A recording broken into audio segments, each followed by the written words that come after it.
قبولیت اور رزق میں برکت کی دعا۔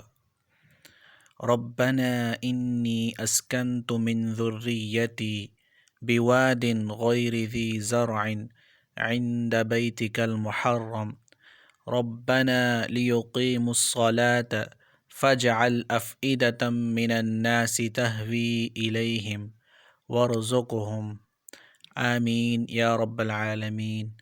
اے ہمارے پروردگار، میں نے اپنی کچھ اولاد کو آپ کی حرمت والے گھر کے پاس ایک ایسی وادی میں لا بسایا ہے جس میں کوئی کھیتی نہیں ہوتی۔ ہمارے پروردگار، یہ میں نے اس لیے کیا تاکہ یہ نماز قائم کریں، لہٰذا لوگوں کے دلوں میں ان کے لیے کشش پیدا کر دیجیے اور ان کو پھل عطا فرما دیجیے۔